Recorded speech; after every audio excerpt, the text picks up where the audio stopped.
Hi, and welcome to another session, Searching for Answers, the program where we work our way through the biblical text in terms of what it meant when it was first written and what it means in our lives still today.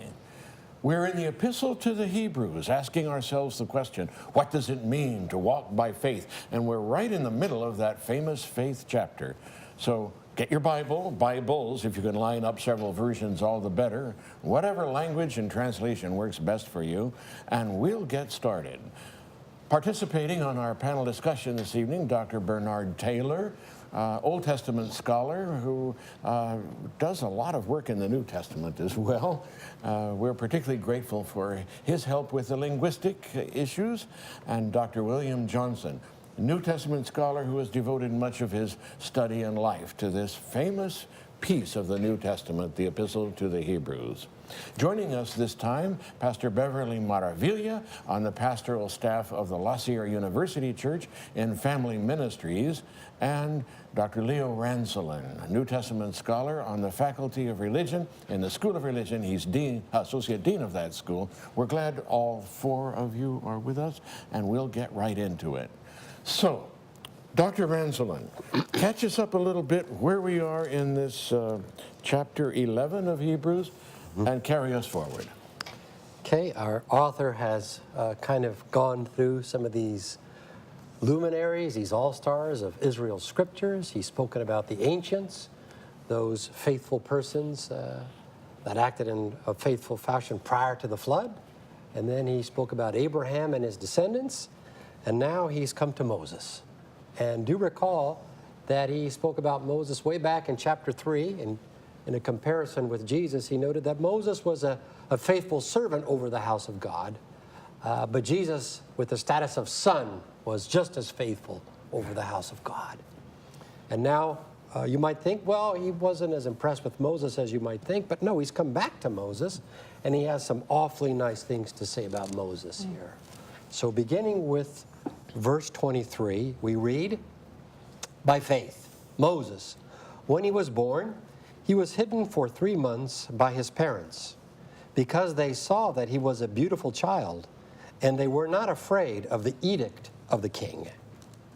By faith, Moses, when he had grown up, he refused to be called the son of Pharaoh's daughter, choosing rather to be mistreated with the people of God than to have enjoyment of the fleeting pleasures of sin. For he considered the reproach of Christ greater riches than the treasures of Egypt, for he was looking to the reward. By faith he left Egypt and was not afraid of the wrath of the king, for he endured as though seeing him who is invisible. By faith, he kept the Passover and the sprinkling of the blood, so that the destroyer of the firstborn would not touch them. To verse 28. Well, that's quite a sketch, isn't it, Yes. of Moses? But then it was such a rich, full, and courageous life that it needs to have a lot said about it, doesn't it? Particularly, Leo, what do you see here? Well, he starts off by noting the faithfulness of his parents. Right? Yeah. So here we had this very dangerous, hostile situation where there was this edict of the king, and yet Moses' parents were, the text says, not at all afraid. And so faith in God is not at all fearful, if you will, of hostile forces. And then once again, when you think of the social setting of that particular audience, that would be something that would encourage them in the midst of all the suffering and hardship that they're going through. Do not be afraid of these hostile forces that are coming at you. And then, of course, when Moses grows up, he shows his solidarity with the people of God, and instead of enjoying the text says, these fleeting pleasures of the Egyptian royal court, he chooses rather to identify with the people of God. And the text says, choosing to be mistreated with them than to have enjoyment of whatever that Egyptian court could have given to him. So he shows faithfulness and solidarity with the people of God, thinking of the greater reward, thinking of being more committed and faithful to God. Yeah. Real contrast, isn't Indeed. it? And we can easily envision how each side looked, you know. Yeah. He winds up out in the desert with a bunch of sheep for a long time. Right. Yeah. Now, somebody might like to pick up here on verse 23 with regard to some words that some of our viewers might find in their translations. Verse 23, some of you may have it going on about when he grew up, he killed that Egyptian because he saw how his people were humiliated and mistreated. That does not appear in the New Revised Standard, but it does appear in some others. Who messed with our Bible, and what's going on here anyway? Somebody help us. It's not in this one. New King James. New King James, they Not didn't. there. Yeah. So, what happens when, I mean, what's going on anytime when we are reading our Bibles and something is in one version and not in another? For example, earlier when we have about Sarah, that she thought she was too old and laughed and so forth, and that's some versions don't have that, you know. How are we to understand these odd bumps in the road as we compare versions? Well, the good news is that these bumps never involve something really important for our faith and for doctrine. They are, presumably, you know, scribes, the scriptures were copied and copied and copied by hand. And some scribes would come to a place like this and notice that... By faith, he murdered somebody. you know, they noticed it wasn't there, so maybe they intentionally, maybe unintentionally, just put it in. Human error. Yes? Well, this seems to be, under the influence of the book of Acts, a story of Moses in Acts. Yeah. And there was a harmonizing with the scribes. We don't know who did it, but there must have been, if you will, some cross-pollination and sometimes cross-contamination. So you usually copy the book of Acts, you know it well, you come to Hebrews, it's not here. It may have been originally put in the margin, just as a note that, you know, this is the same Moses, this is the one who did that, and it gets picked up and included in the text. And so we look to the best manuscripts, usually the earliest, but not early, because the early scribes could have made some slip-up or some similar thing. But by the careful comparison of the manuscripts, we are able to establish with a good degree of certainty, in this case, that it wasn't originally there. Yes. And later manuscripts pick up accumulations of this sort of thing. And so it's a very careful work that is done to establish the best text.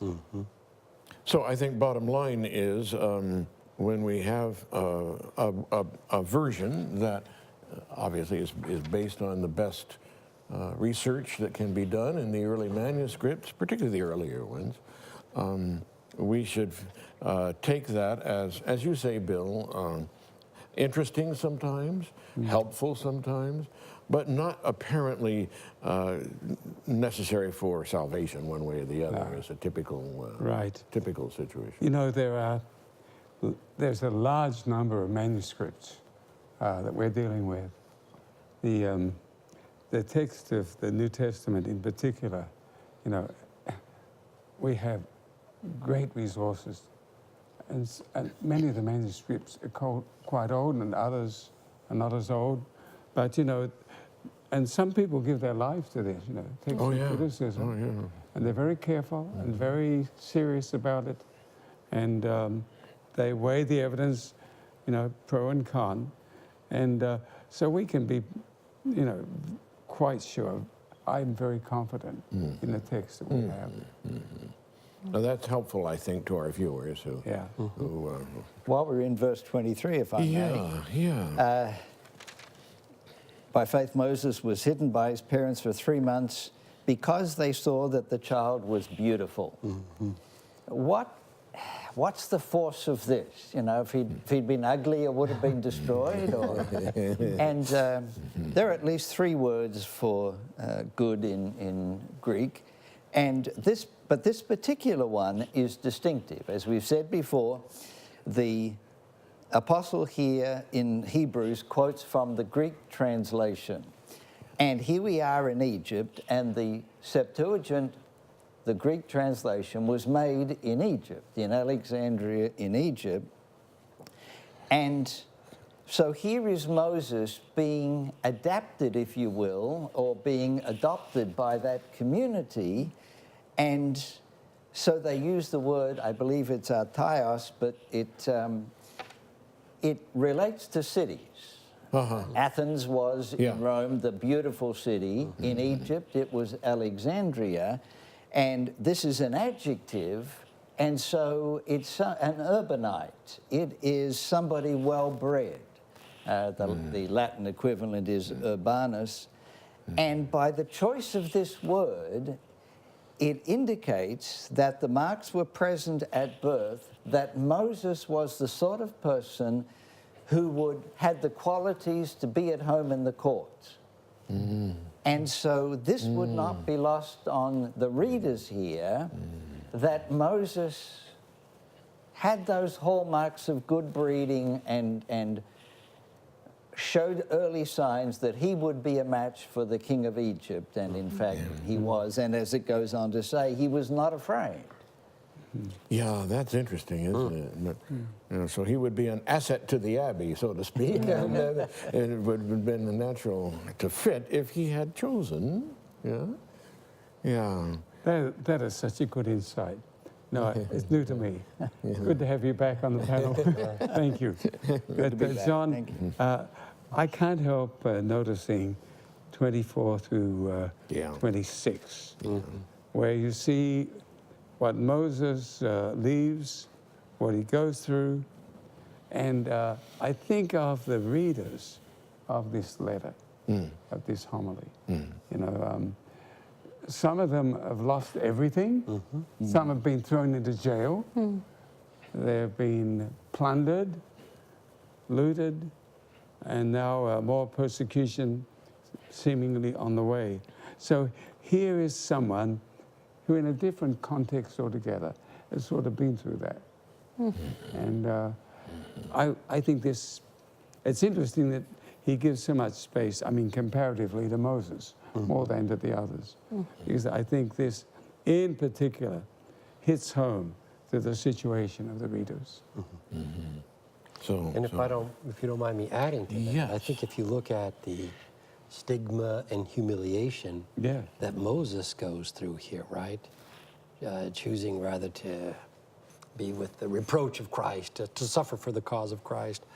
That syncs quite nicely with the sufferings of Jesus Christ, right? That we're going to see in 12:1 and 2 that get sketched there. And so Moses, in some sense, anticipates the kind of suffering hardship that Jesus himself went through. One other thing, if you don't mind me saying here, John, is you know, I've been struggling with trying to figure out continuity and discontinuity, the benefits of the new covenant over against the old covenant. And as we've noted here, a number of times the new covenant benefits get quite pronounced, and one notices these sharp distinctions between the new covenant and the old. And yet here, this author could have gone, and I'm always puzzled why he didn't go to some of the stories of the disciples, some of the stories and acts of the early church. Surely there were some models and paradigms of faithfulness there. He doesn't go there. Instead, he goes to Israel's scriptures, and he selects these persons as models of faithfulness. Interesting choice on his part, isn't it? I suppose, and we don't, but I suppose Abraham and Moses especially are the iconic standard bearers for all Jewish people right on down through following generations.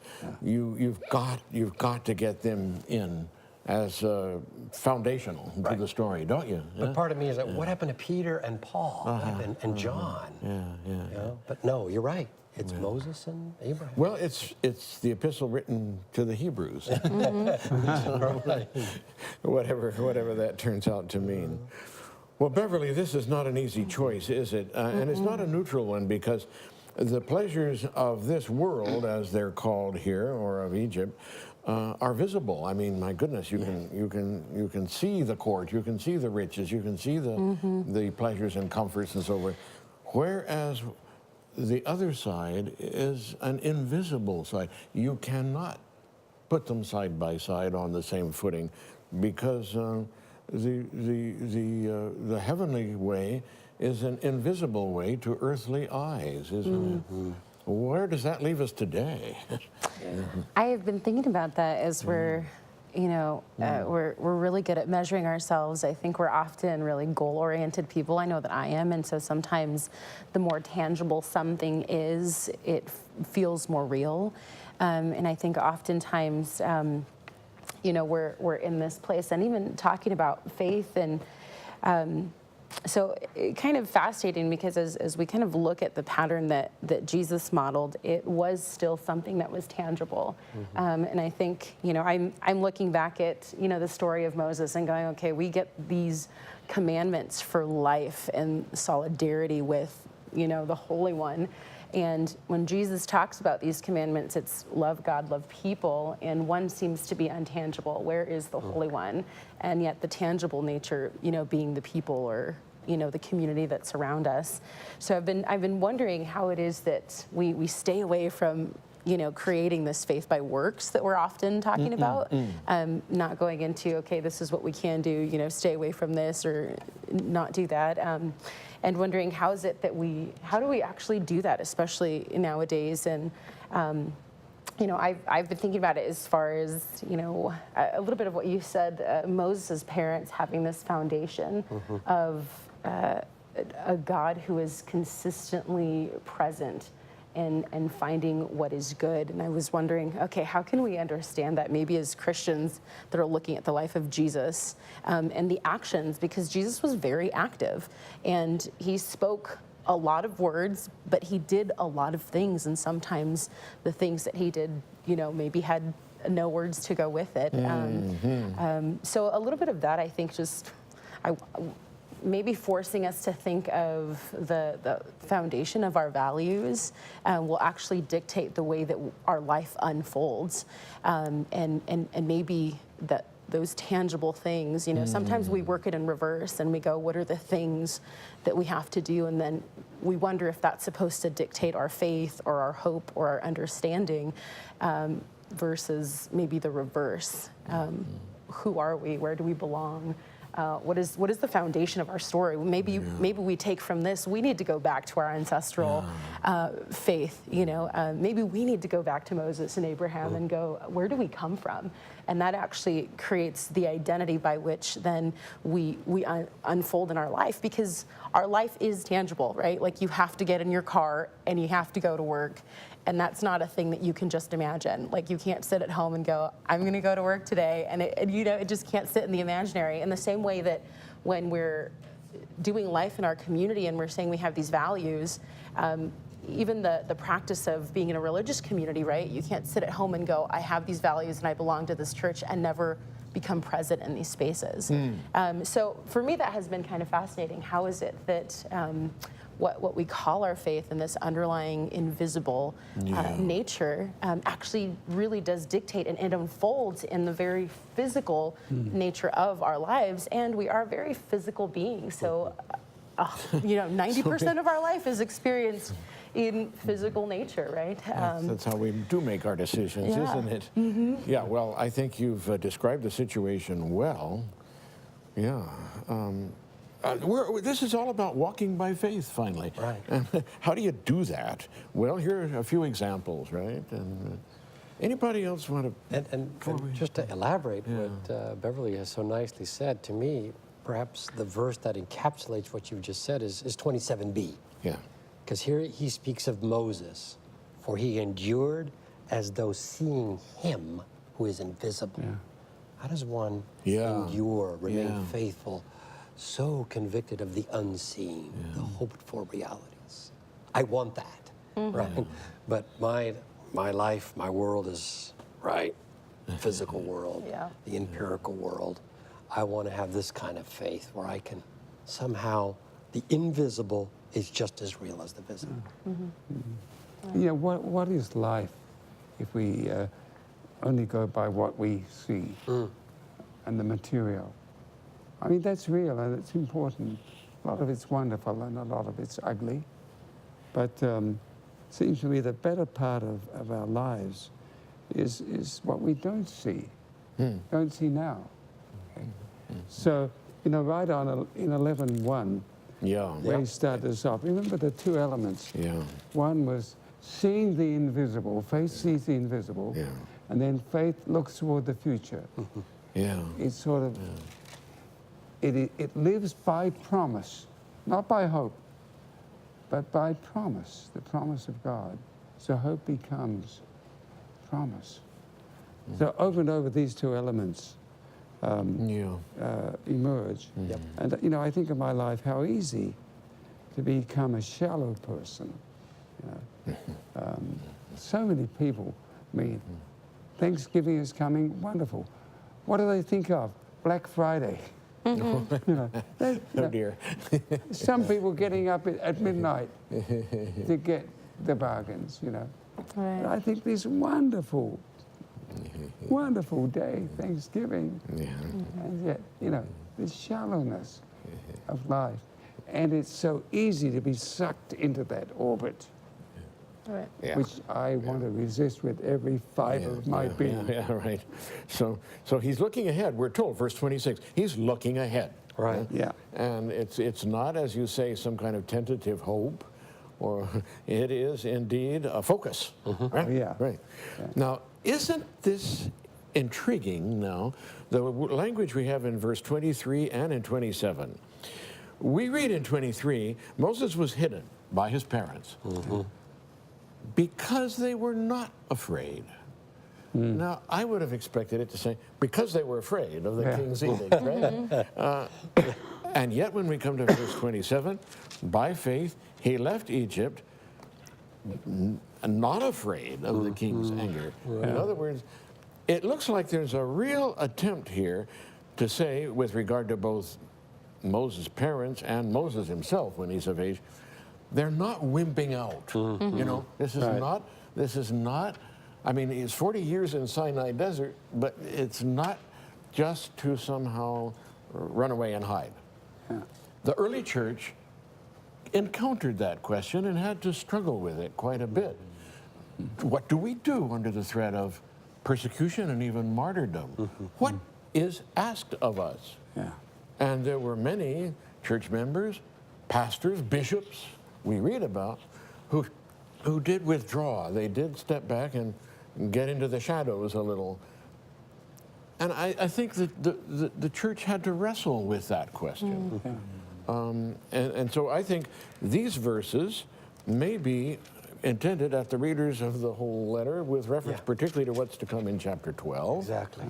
The church essentially seems to have said, it is not wrong to step back, but if you nonetheless are arrested and called to martyrdom, don't run away. Yeah? And so we see how that played out in the lives of several. Irenaeus, for example, was one who hid for a while, but when time for martyrdom came, he went through with it. You know? Very interesting, those early centuries, Yeah. before Christianity was a legal, had no official standing, no legal standing. And so when waves of persecution would roll, and they tended to be localized rather than... Apparently, there would always be some people who would renounce the faith under the pressure, threat of death. And then after the persecution ended, you know, over and over this happened, what to do with those people who denied Christ? Yeah. Do we let them back in, Yeah. or are they gone for good? Okay. So that was a big question. And some people took a tough stand. No, okay. They denied Christ. They're done with it. Others said, no, we should forgive them and let them back in. So you had a number of breakaway movements in the early church. Yeah, After just over that. Yeah, after every persecution, Yeah. there'd be a breakaway movement. Yeah. But It's amazing, But isn't if it? you look at the thrust of what he's trying to say here, he would call into question the notion that they ought to be let back into the community of believers because, as we know later on, he says, and others were tortured, not accepting release or deliverance. Yeah. So he really wants them to understand whatever you may be going through, you need to be with it, steadfast Oh, yeah. and not accept release from your hardship and suffering. It's kind of like the same voice we saw in chapter 6, you know. Oh, yeah. Once you step back from Right. it, you Yeah. Bernard. I've been struggling with the question in my mind, are these intended to be exceptional or normative? Yeah, that's it. That's it. Yeah. And if it's exceptional, then it lets them off the hook. Yeah. The reader off the hook. As high as the standard is, I think he intends the readers to hear this as normative and Yeah. attainable. Yeah, I think so. These are not named because they're Arlington Cemetery worthy, but these are named Of whom the world was not because worthy. from their own Jewish background, Yeah. Israelite background, these are the people that from whom they have descended, and they are of this stock. This is who you are. This is who they were. And before we finish, we have a list of people that we would not normally put up, but we will come to that later. Yeah. So that with that included, I think it changes the picture. These are not heroes. These are not named because they're heroes, but they are who they are because they were faithful. Right. And this highlights the fact that this is not faith as we often think of it, but faithfulness as steadfast obedience and acting upon establishing who they are by the life that they live. Yeah. That can be dismissed as a kind of legalistic religion, but I don't think it is. No. They are faithful because God is faithful. Yes. That's right. So faith spills over into faithfulness, both directions, on the divine level and the human level, right? Yeah. Yeah. What else as we close? Can't help thinking about Moses, you know. Yeah. Here he is, taken as a babe, Yeah. brought up in the court of the king. Right. Okay. Yeah. For all those years. And yet, you know, when he comes Yeah. to be an older person, he throws it all aside. Now, how do you account for that? It's extraordinary. You know, from almost any way you look at it. Yeah. It's an amazing choice that he makes. Yes, so it is. And he makes it, we're told, not for himself, Yeah. but for the people of Israel, his brothers and sisters. Yeah. So leadership is at its finest when its leadership is for the sake of those who are led rather than for the leader's sake, right? This is Searching for Answers.